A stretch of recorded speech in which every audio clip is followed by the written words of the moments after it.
Trust is like oxygen. You don't notice it when it's there, but when it's gone, everything struggles to survive.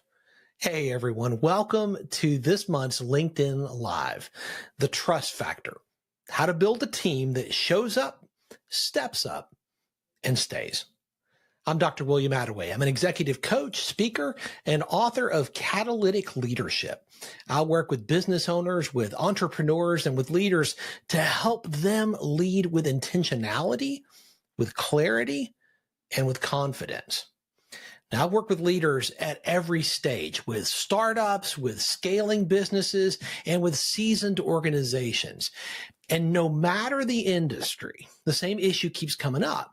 How do I build a team that I can trust? If you've ever thought things like, why don't my people take more ownership? Why does it feel like I have to check everything? Why do my best employees leave while some just coast? Well, stick around, because today we're going to tackle the trust factor head on. Here's the bottom line up front. I believe trust is the foundation of every high-performing team.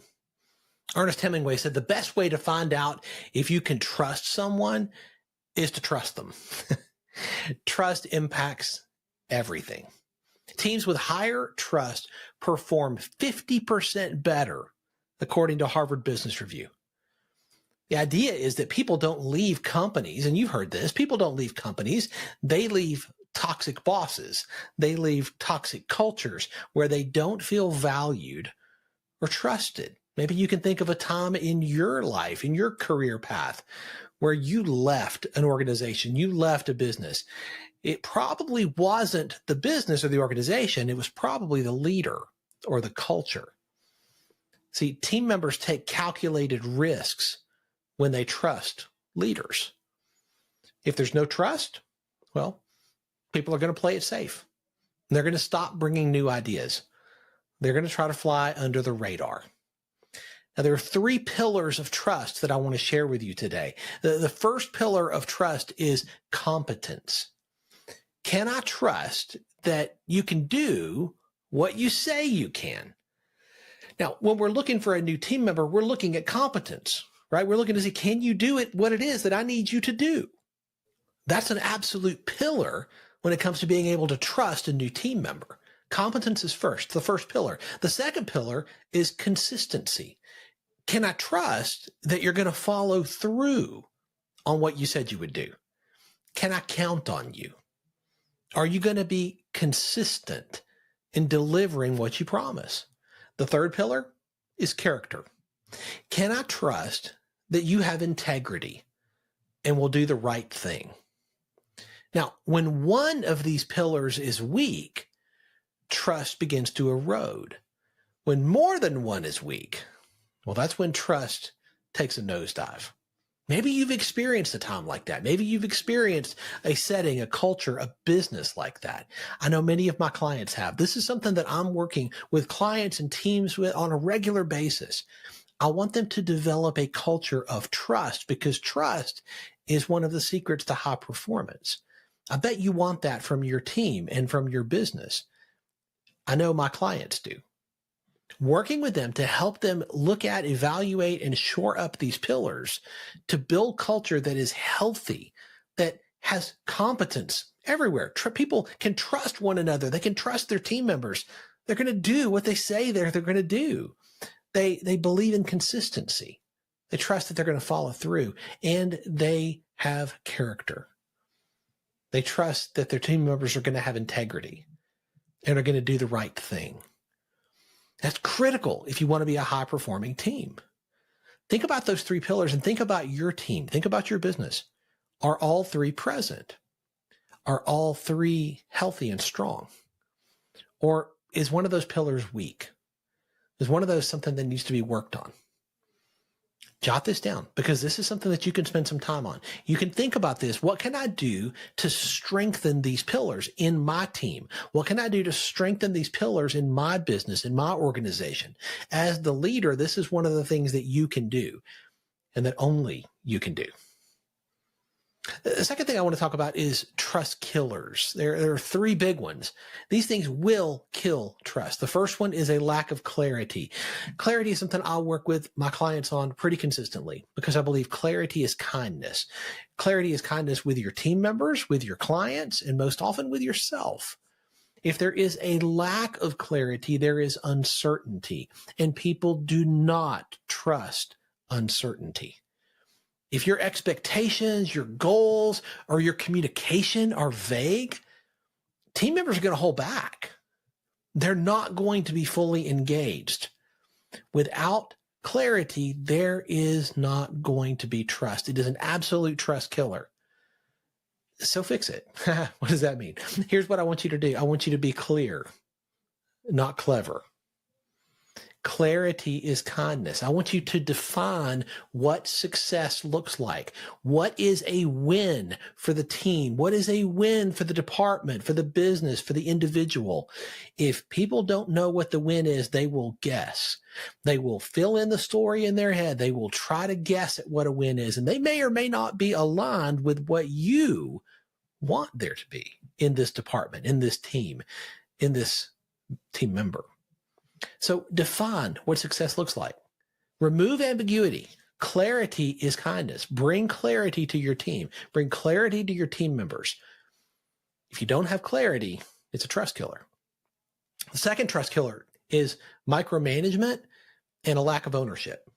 Here's the thing. If you don't trust your people, they won't trust you. It seems simple, right? Are you constantly checking everything? Are you constantly looking over their shoulder? That's a fast track to disengagement. Now, I'm not suggesting you don't keep an eye on things that you need to keep an eye on. I'm not suggesting you throw caution to the wind. Okay. Trust but verify, the old Russian proverb, that's valid. But if you are constantly looking over people's shoulders, if you're constantly critiquing and criticizing in a negative way, you're going to get disengaged team members. If you don't trust them, they will not trust you. So how do you fix that? You move from control into coaching. You set clear expectations, and then you ask questions. You help guide them, set clear expectations, and then encourage them to take ownership, not just of the task, but also of a little bit of authority in how they're going to get that task done. Give them the ability to make some choices and watch their engagement soar. The third trust killer is broken commitments. Now, I see this one a lot, and I bet you do too. When leaders say one thing and then do another. When they say they're going to do this and then they don't do it, or they're never going to do this and then they do it. When leaders say one thing and then they do another, that erodes trust faster than just about anything else. What do you do as a leader? Well, to fix this one, you have to own your mistakes. You have to own it. When you screw up, own it. Hey, you know what? I said this and then I did something different. And I just want to own that. I want to tell you guys that's not how I want to lead. That's not who I want to be. If you communicate that to your team, once they kind of wake up out of shock, they're going to say, wow, what a leader. And they're going to lean in. Own your mistakes. Own what's yours to own. Communicate early. Don't wait for them to figure it out. Don't wait till you get caught. Communicate early. Own it. And then follow through. Remember, even small commitments matter. You're the leader. They're watching. They're listening. It's part of leadership. So how do you build a team that shows up, steps up, and stays? Well, I've got 5 strategies I want to share with you. These are practical things that you can do to build trust in your team. Here's the first one. Be predictable in the right way. Okay. Unpredictability creates anxiety. When you say you're going to do something, keep your word and set a stable leadership tone. When you are setting a tone that is all over the place, that creates unpredictability. First thing you can do, if you really want to build trust in your team, is be predictable in the right way. Second strategy, give trust before you get it. Give trust before you get it. Instead of making people earn your trust, start with trust as the default and then hold them accountable. Yeah, this is something that I try to do with all my team members. From day one, they have my trust. That doesn't mean I'm going to give them the keys to the kingdom and say, all right, have fun. I'll see you in a month. No, but it does mean that they don't have to earn my trust. I'm going to trust that they're going to do what they say they're going to do, that they're going to be people of integrity and character. I'm going to trust them. And I'm going to verify because I'm going to hold them accountable to what we talk about, to what their assignments are. Give trust before you get it. Don't make people earn your trust. Don't say, well, a year or two from now, you'll have earned my trust. That's not helpful. All that does is communicate that you are not a trusting person. And if you don't trust them, they will not trust you. And likely they won't trust each other because that's the culture that you're creating. Third strategy I would share with you is this: show up and be present. Now, I know in a day of remote work, that seems a little silly, doesn't it? But the reality is that trust isn't built through emails. It isn't built through Slack messages. Be in the room, whether in person or whether it's virtual. Show up, be engaged, ask questions. People know when you're present and they know when you're not. People know when you're engaged and they know when you're not. And no one knows that about you as a leader more than your team. If you want to build trust in your team's culture, you as the leader have to show up. You have to be present. The fourth strategy is to create a safe environment for honest conversations. If your team is afraid to give you feedback or they're afraid to bring up problems, you've got a trust problem. You've got a trust issue. Here's where I'll talk about this one, is what I call the last 10% of honesty. This is something that I've talked with my team about many times. This is something that I share with clients, that I share as I speak. It is absolutely critical. If you want to build a high-performing team that has trust, you've got to share the last 10% of honesty with each other. What do I mean by that? Well, the first 90% of honesty is pretty easy for all of us to share. We don't have a problem with that. But the last 10% is often what we hold back. We don't want to share that. Why? Because it could damage a relationship. It could hurt somebody's feelings. It could make somebody quit. Or if we share it with our boss, it could make them fire us. So we hold back that last 10%. We give the first 90, but not that last 10. The problem is that last 10% is where the magic is. That's where transformation lives. The last 10% is what I not only want from my team, it's what I expect from them, because that's how we get to high performance. That begins with creating a safe environment for people to share the last 10%. If you say, yeah, I want the last 10%, I want that. Everybody, I want it. And then the first time somebody shares it, you jump down their throat. You jump all over them. What do you think everybody else in the room is going to do the next time they have a last 10% thing to share? They're not going to share it because you haven't created a safe environment for honest conversations. This strategy is one you have 100% control over. You set the tone as the leader. You set the tone for the team, for the company, for your clients, for everybody you interact with. My challenge to you with this strategy is choose to create a safe environment for honest conversations so that you can get the last 10%. The last one, the fifth strategy, is this: to recognize and reward ownership.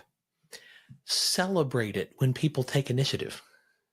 What's rewarded is what's repeated.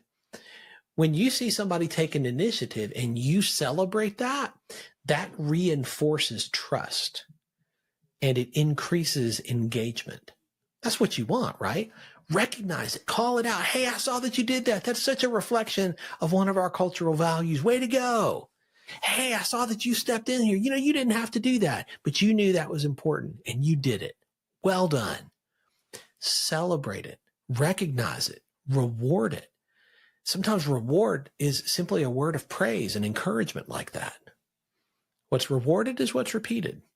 If you want to build a culture of trust, if you want to build a team that's going to stay together, you have to encourage them. Truett Cathy, who started Chick-fil-A, would often say, you want to know how to know if somebody needs encouragement? And then he would chuckle. And then he would say, if they're breathing.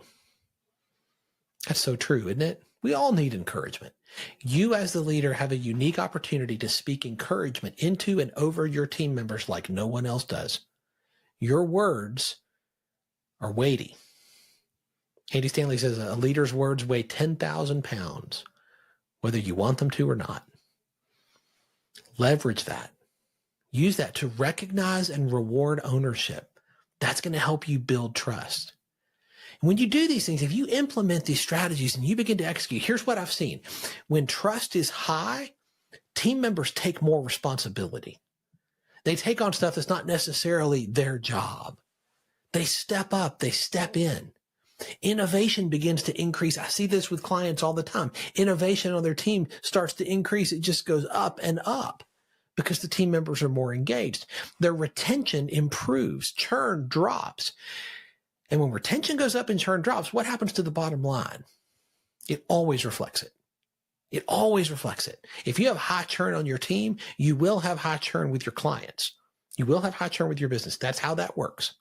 So if you want to increase retention with your team members, build a high trust culture.